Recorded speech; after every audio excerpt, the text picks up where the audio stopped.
So আজকে আসলে আমার মনটা খুব খারাপ, কারণ আমার খুব ইম্পর্ট্যান্ট একটা কাজ ছিল, খুবই ইম্পর্ট্যান্ট বলা চলে। সো আমি আমার ফ্রেন্ডকে বললাম যে দোস্ত প্লিজ আমার জন্য দোয়া করিস, আমাকে গুড লাক উইশ কর যেন আমি এই কাজটাতে সাকসেসফুল হতে পারি। আর ও আমাকে বলল ব্রেক আ লেগ। এটা কি একটা কথা হলো? আমি কি আমার পা ভেঙে ফেলবো নাকি ওর জন্য? Don't take it seriously. Well, so break a leg এটা কিন্তু খুবই চমৎকার একটা ইংরেজি এক্সপ্রেশন, যার মানে হচ্ছে কাউকে শুভকামনা জানানো। সো ইংরেজিতে তো আমরা অনেকভাবেই অনেকজনকে শুভকামনা জানাই। আমরা বলি wish you all the best, অথবা best of luck, you will do amazing, অথবা আরও অন্যান্য অনেক ওয়েজ আমরা ব্যবহার করে থাকি।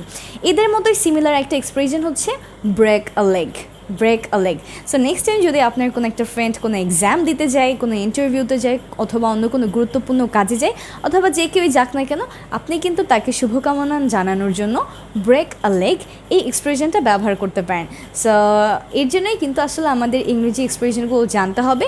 এছাড়াও কিন্তু আমাদের প্রচুর ইংরেজি এক্সপ্রেশন আছে, তাই না, যেগুলো আসলে লিটারাল মিনিংটা প্রকাশ করে না, এদের অন্য একটা অন্তর্নিহিত মিনিং থাকে, সেটা জানতে হবে। কারণ নয়তো এরকম একটা অবস্থা হয়ে যাবে, কেউ আপনাকে যদি কিছু বলে আপনি সেই মিনিংটা ঠিকমতো ধরতে পারবেন না, বা সিমিলারলি আপনিও যদি কাউকে বলেন, সে যদি এক্সপ্রেশনটা না জানে তাহলে কিন্তু ধরতে পারবে না। সেও যেন জানতে পারে, লেসনটা শেয়ার করে দিতে হবে এই জন্যেই। সো ব্রেক আ লেগ এর মিনিংটাকে আমরা আরেকবার একটু জেনে নিই শেষে।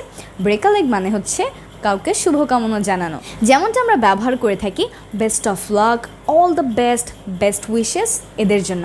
So well, I am Noore Jannat Mim and I hope to see you all real soon. So আমরা সবাই এখানে একটু ইংরেজি শেখার চেষ্টা করছি। So break a leg and don't forget to share this lesson. Take care. Allah Hafiz. Goodbye.